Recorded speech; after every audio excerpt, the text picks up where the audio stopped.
Hi, my name is HAL09999 and I work with light and dimensions, and I hope you enjoy my work.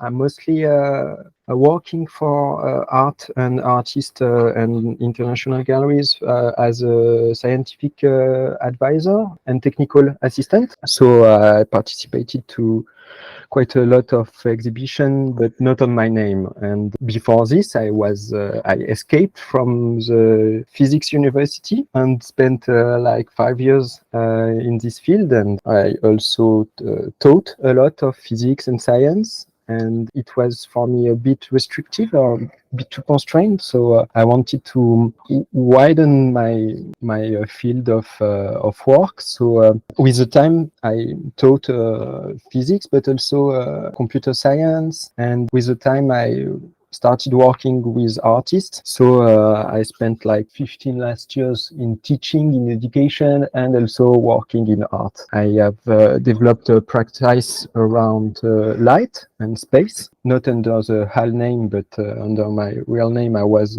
making more installations, architectural lighting, these kind of things. And I've started this HAL project a year and a half ago, and I'm very pleased by the progress made and how my work was received since there. And for me, going to Feral File is like the most successful thing I could hope for now. Well, how is HAL a different project or a different practice than what you've done before? It's a very interesting question. I'm asking this myself a lot. I think it's mostly orientated towards digital screens. It's very immaterial. Like I have not, I don't publish or make installations, so nothing architectural or nothing physical for now. So I think it's the biggest difference between my own practice and what I show with HAL. And yeah, I look towards how the screens are used today, and they're everywhere. And I think there are a lot of room for more art on screens. I think HAL is using a lot of what I love in general. I'm more fond of metaphysics and philosophy, and I have lots of questions about language, and that's why we talked a lot with Casey and James about this, because it's a common interest. And yeah, I think the biggest difference is this: I don't yet do physical pieces with HAL. I'm curious as well, how does generative art, how does that sort of become the best expression of HAL and of this new project that you're working on? Thanks for this question. It's cool. I don't define myself as generative artist, or I have maybe some troubles of finding the borders of what is called generative art nowadays. So I'm more talking about experiments. And I look for all the questions related to the relations between humans and algorithms. So the digital art field is really a good field for this kind of questions. I think we explore the space between language, the machines, all the electronics we have today, and also the history of art, for which it's very new field relatively, but like we can say it as 50 to 60 years ago it started digital arts. So related to the whole art history, it's very, very, very new. And yeah, maybe I forgot the question. No, I think that's fantastic. Thank you. I appreciate that background, and it's interesting and always nice to hear that you kind of have this like previous practice, and now you're kind of experimenting with the digital, in the digital world, or the digital material. So thank you.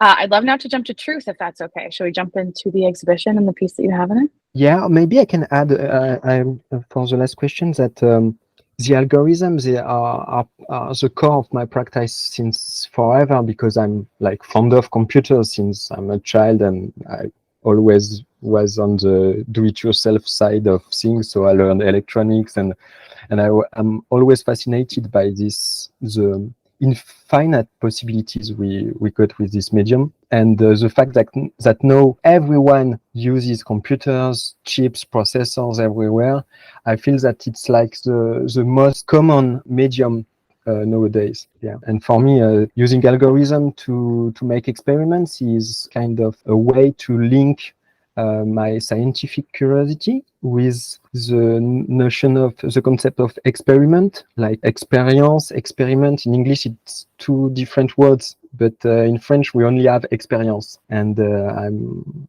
a big fan of Dewey, the theoreticians, which wrote art as experience. And in French, we have only one word. And in English, I love that it's like a broken symmetry between experience and experiment. And I find that all the digitalized stuff or algorithm helps, or a good medium to experiment and to make experiences that can be immersive or just big screens. And yeah, wanted to add that. And so if we're jumping over to truth, I would love to know what resonates with you about the curatorial vision. And I have a little blurb just to like jog your memory, because I know it's been a minute. So here's a blurb from the curatorial statement. The show is about exploring our perception of scale, from the microscopic to the cosmic, where artists are using various abstract forms to look at the fibers of our universe, either obscuring and uniting the differences between the micro and the macro, and inviting a perceived sameness across the scales. What about this resonates with you, and how did this help influence your piece, A Broken Symmetry, the Cat's Parabola? First, I think Adam invited me to this show because this exact question of the similarity or the self-similarity between scales, like when you see an atom with orbital model with electrons spinning around, and you see planets spinning around a star, and you see stars are spinning around the center of galaxy, and we all have this kind of similarity at every scale. And I work a lot on this because I love like fundamental questions. And when you strip the laws of physics or language to the core, to the grammar, to the mathematics is only a description of relations between things. Now modern mathematics is and modern physics is arranged around the concept of groups, and group theory is not I won't make a course on this because I'm not a specialist, but it's a way of categorizing relations and putting them in boxes. These relations look the same. They are maybe different objects, but they look the same from a certain point of view. And all the modern mathematics are organized around this concept of relation. And I'm fascinated by the only thing we can witness, in fact, in our experiment or our experience of reality is we are always in relation with something. Our perception of the reality is a relation. It can be the eye that sees photons going into our retina, but we don't see the thing. We just receive an interaction. And so these are very fundamental to my practice and my questions. And when Adam invited me to this show, I was like, truth, this is big. How can we do something about it? And because I'm also kind of, I read a lot of spiritualities, religions, and there is always something related to the secret, like the core of nature is not accessible to us. There is something that is veiled.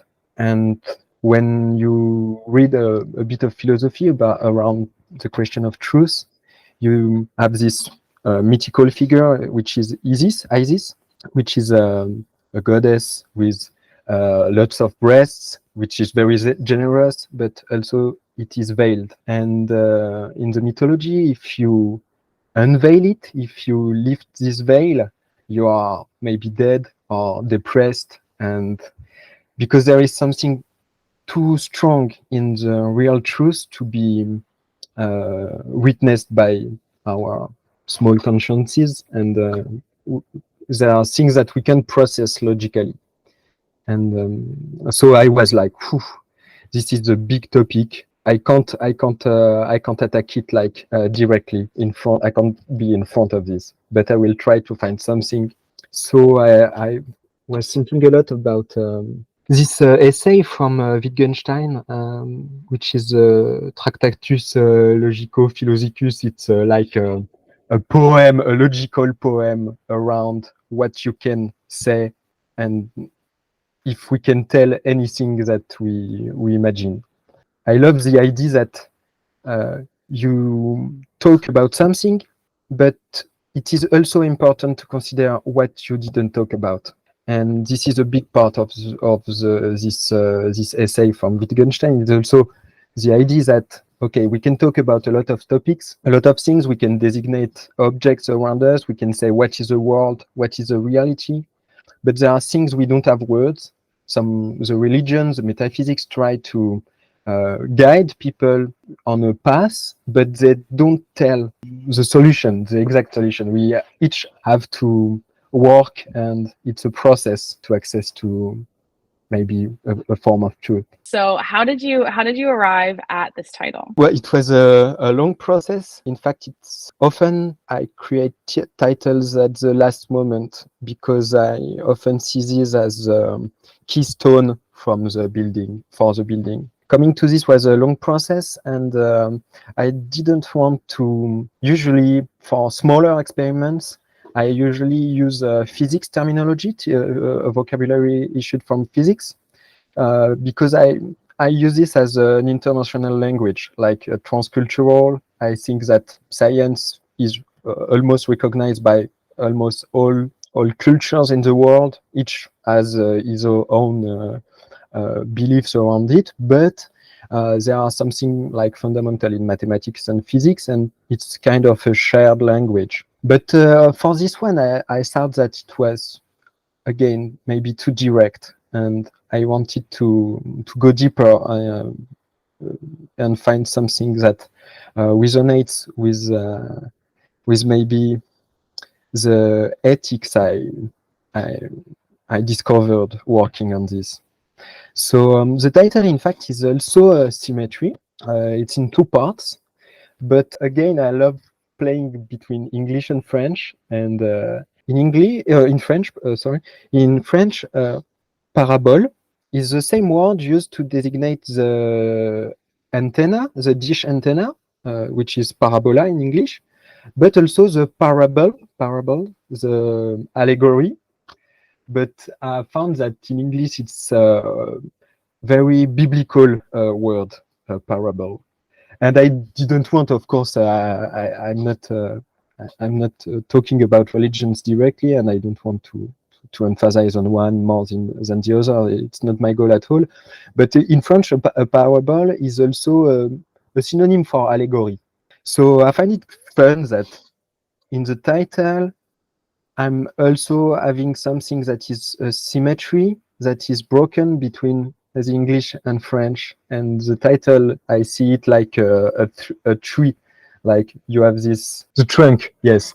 You have this trunk, the broken symmetry, and you have two branches, this parabola and this parable, which is a play of words. And the cat is a mysterious element. I always find that lots of artists have cats. I had cats a lot, and I love them because they are like, they do their own thing, they have their own life, and they care about things that you don't see, we don't perceive.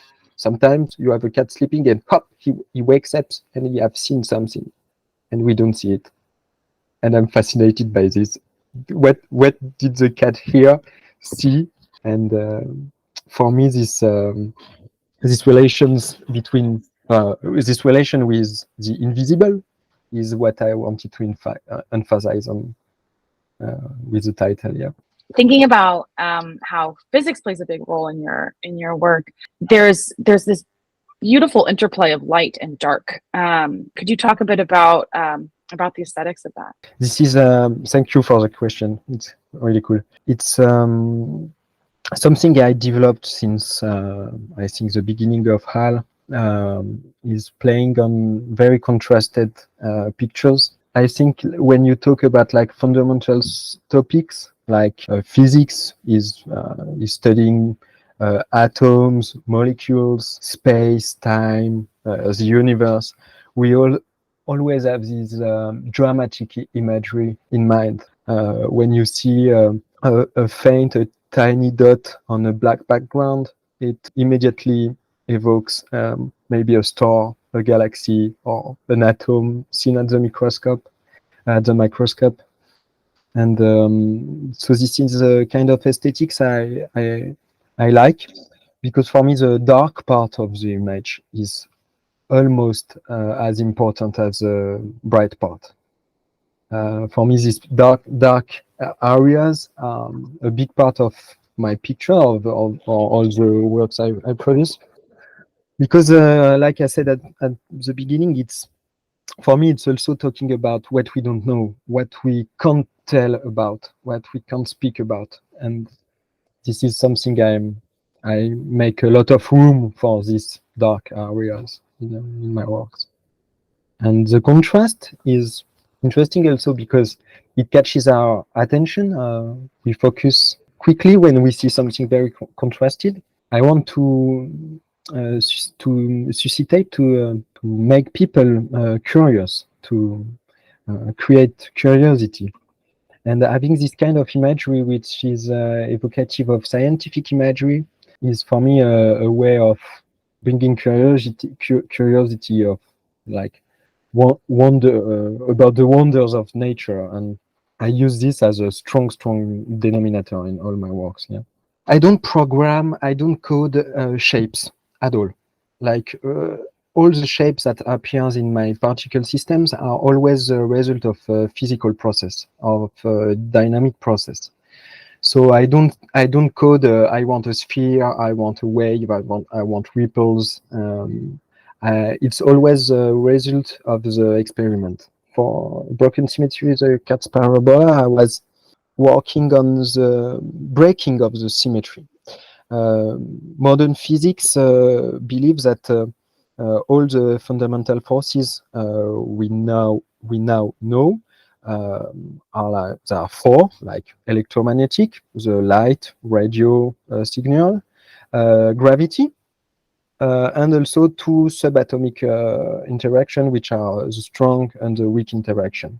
In fact, when you assemble these equations, you understand that they were all unite at first. You can write like a big equation that relates electromagnetisms and the weak interaction. But now we don't observe this. We observe that there are two separated forces, and the electromagnetic interaction is responsible for the speed of light, for example, which is the fastest communication possible. And the weak interaction is kind of the most mysterious force now. It helped us understand a lot of the organization of these forces. The weak interaction is very fundamental, and it's very recent in the history of physics that we know it, and we don't understand it yet at all, but we just understand that it comes from a broken symmetry between electromagnetism and weak interaction. So the theory behind this is called electro-weak theory, and the breaking of this original symmetry made all the universe we know today appear. Without breaking this symmetry, there won't be time nor space. So I was working on this fundamental idea that breaking a small symmetry can create a lot of matter and energy. So this experiment, this particle system is very simple at the basis. At first, I just make an expansive system of particles, and they grow, and the shapes appear as a consequence of the small asymmetry in the original speed distribution. On this topic, maybe I have prepared a small video, because this experiment it's almost a simulation, and it takes very long to compute. So that's the reason why I couldn't make a code-based piece for Feral File, even now, if I wanted a lot to do this, but it's too slow. To making one picture like this, it takes around 5 to 10 minutes. Yeah, because there are like 16 million particles, and the algorithm is it's very simple, but it takes a lot of time to compute each frame. So before you play it, do you mind telling us what we're looking at? Okay. So at first, it's the original distribution. I will make a pause. So this is the original distribution of particles of the system. The first step can't be seen because it's initialization of the system with different speeds for each particle. In fact, I use 3 dimensions, and for each iteration, there will be one favorite direction, like up, down, left, right, or the depths. And for this one, the distribution of speeds is like on the plane of the screen. So when you play the different steps of the simulation, you see the particles are expanding, and all the particles that are out of bounds, I delimit a certain bounds, I make them reappear on some places. And it's the superposition of this appearance that makes the idea of waves, but there are no waves. These are just spheres projected on a plane that makes a disk or concentric circles like this. So it's not very, very simple. What we're seeing here is how everything starts. Is that right? Like the origin, and then what creates these waves? These concentric circles to project on the plane? Yeah, it's repeated reappearance. How to say this? I didn't prepare this. It's the fact that it's iterating on making a circle. In fact, what we interpret as a wave, it's only concentric circles.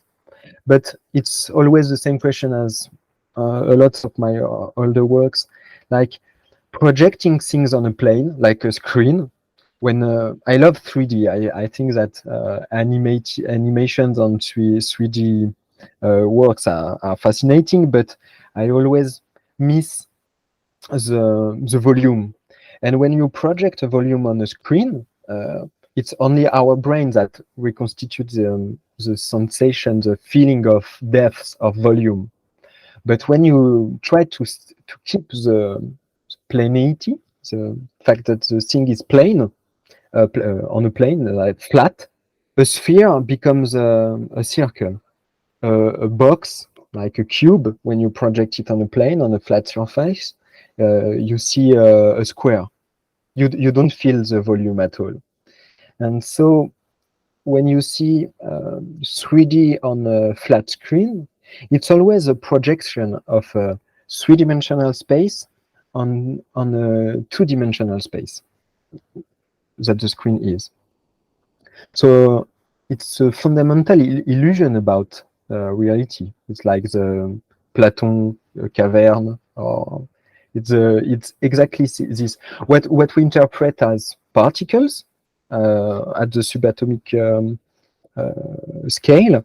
When you go deeper and try to say to measure, like okay, these are spheres. Maybe we thought for a long time that atoms were small balls, and when you go deeper, you understand that they are not clearly delimited. It's not a clear frontier. In fact, at the quantum level, positions of things are very blurry. These particles behave also like waves. All physicists know that there are 2 different interpretations of the same phenomenon, and I love to play with this double interpretation of the same topic, of the same object.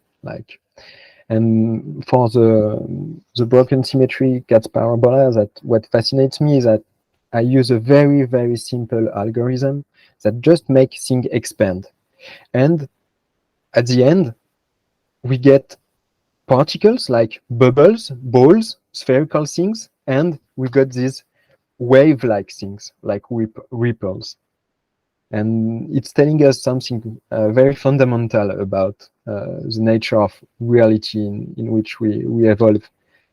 It's the same phenomenon, but it takes many shapes. And I find it very cool that with a simple algorithm, these shapes as fundamental shapes with the same axioms, like I say, I broke a symmetry from a perfect system, and what appears? Particles and waves. Hop. It's win-win. I won. It is fascinating. And so I have two questions. One might be more of a comment, but so this is what happens when you break a perfect symmetry. Is it always a circle? For this Or is experiment, it I sometimes obtained. a square? Or is it sometimes a triangle? Like, are there other shapes that emerge when you break? There is something very fundamental in the circle also. It's like when you are evolving on the circle, for you, if you imagine you are a small creature that lives on the circle, you see in front of you and behind, it's the same thing. You have the impression of walking on a line, and this line seems infinite because the symmetry of a circle is like a perfect symmetry. You can find an infinite number of mirrors that if you cut this circle in 2 parts, in 3 parts, in 4, 6, 10, infinite number of parts, it will always be a circle. So the circle is a very fundamental shape, and the sphere is the same thing, like in 3 dimensions. And what is very very cool about this, that the series I talked earlier about breaking a perfect symmetry, like we now believe, physicists believe that the weak interaction is the result of breaking a symmetry on a space that has between 9 to 12 dimensions. So we can't figure it. We can't see this. Like, how does a sphere looks like in 9 dimensions? We can't see it. We just have mathematics to explore this. So this projection of 9-dimensional space in our perceived 3-dimensional reality, for me, is the same process I tried to reproduce in this piece. It's like I have a 3-dimensional system that evolves in time, in steps of the simulation, and is projected on a 2-dimensional screen. I can only do this. I have 3 dimensions, 2 dimensions. It's already a lot of surprises. Let me make sure I understand. So the piece that you made is representative of breaking weak electromagnetism. Is that right? It's inspired, yeah, totally, you're right. It's inspired by this process, by all the theory about the emergence of electromagnetic field. Breaking the symmetry for me was the beginning of this experiment, and all the forces, in fact, as a result of a perfect system that was made something asymmetrical at the beginning of the universe. We don't know what happened. We don't know. We just can infer that before these forces are now different, before they were something unite, like they were all together as something, and we don't know why it's separated, why this symmetry, this asymmetry appeared. We don't know, and surely we won't know because we only have limited tools to access to these questions. So maybe mathematics can help us, but this is the truth part of this question. So you didn't choose the circle. That's the shape that emerged. How did the color palette come about? Did you choose the color palette, or how did that emerge? Yeah, alors, about the colors and shape, you say I didn't choose circles. Yeah, the algorithm make them without me deciding it will be a circle. That's true. But the decision is a question of aesthetics. Like for me, aesthetics is not only what is making us feel good, feel beauty, or feel something ugly. But also for me, it's a science of structures. Like for me, creating novel or innovative aesthetics is a kind of research in structural science, like how you make shapes, how you make shapes that evoke something, that makes us feel something. And I think that maybe the most artistical part of what I do is how I connect with the result of the experiments. Because when you put simple physics or simple algorithms, you usually get something simple at the end. But what is cool with generative arts in general is like with a simple rule, you obtain complex structure like the cellular automatons, and the emergence of shapes is very interesting. So big part of the artistic process on this is to feel what is the output and what does it make me think about, and how do I feel when I'm in front of this screen with this shape, with these colors. And from this I like leave the maybe more theoretical analytical process and go more into the feeling, more what does it make me think about, what do I feel, where do I want to go with this. And from this point the real long and difficult work start. It's like, how can I make something that create consistent aesthetics that play on the same feeling. Each image is different, but the feeling, the core feeling is somewhere in the same area of my brain, of my body, of I don't know which part feels it, but and I follow these small leads, and progressively with the iteration, with reworking on the parameter space, we arrive in an area where colors, shapes, everything works for me. And this, I stop and I let the audience discover this, and I'm so curious about what people see. I love when people comment and say, "Oh, it's like a dog," or "Oh, it's a nebula," or "Yeah, we see water drops." And I love this because to me it talked the work spoke to me at a time, but it's something very personal, very intimate almost, and it's an experience which is individual. Like, what do you feel when you see this? And for me, it's very aesthetics question, but aesthetics as a science, as a theory, as a mind framework. Like, what are the structures telling us? And the relation with the truth show is I'm in the middle of the target, like with this, like this the relation between the micro scale, the macro scale. It's here. I love when I don't know if what I'm seeing is making me think about a galaxy or an atom, or something small or something big. And yeah, this is the aesthetics I look for.